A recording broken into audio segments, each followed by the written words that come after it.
If you want professional, high-quality audio in Adobe Audition, you don't need to master every effect. You just need to master the right ones, starting with Normalize. If you go to the Effects menu, you'll see many effects available inside Audition.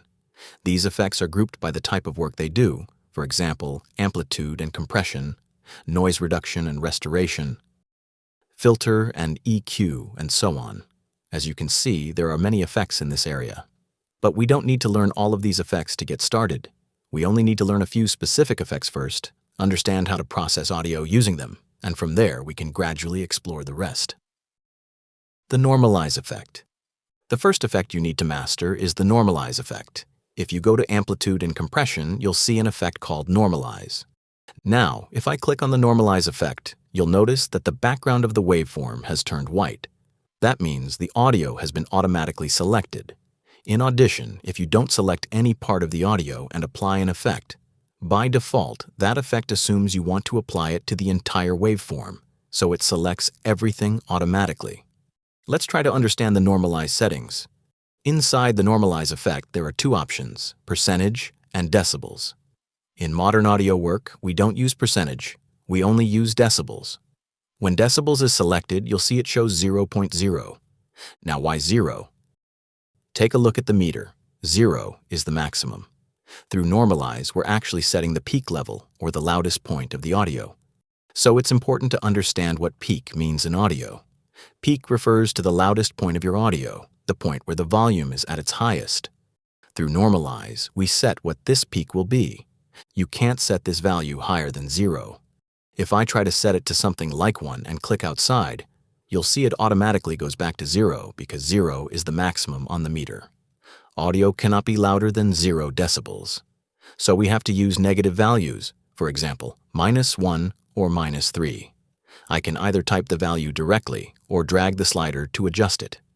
In short, you can say Normalize effect sets the peak level of the audio. So it is important to understand what the peak really is. You can also read or guess the peak from the waveform.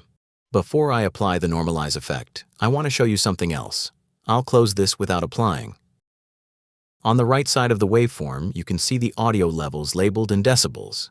If I draw an imaginary line through the waveform, I can estimate the loudest point, the peak. You have to consider both the top and the bottom of the waveform. The highest point in either direction is the peak. Looking at this waveform, the peak appears to be somewhere close to -12 decibels. That's one way to visually understand the peak of an audio file. Since Normalize adjusts the peak, it's important to know your current peak and what will happen when you set a new one. There is another way to find the peak level using a tool called Amplitude Statistics. Using Amplitude Statistics, you will get the exact peak value. To find the peak, go to Window, Amplitude Statistics, and click Scan. You'll see the peak shows as -12.78 decibels, confirming what we estimated visually. If I play any part of this audio and watch the meter, you'll see it barely crosses -12 decibels.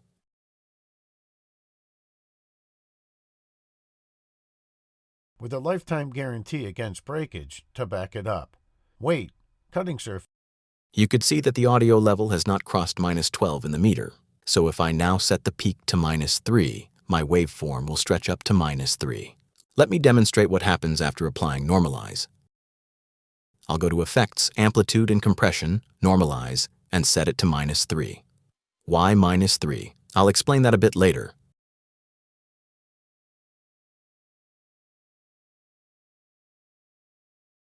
Once applied, you can see the waveform has grown in height and the peak is now touching -3. We can verify this in Amplitude Statistics.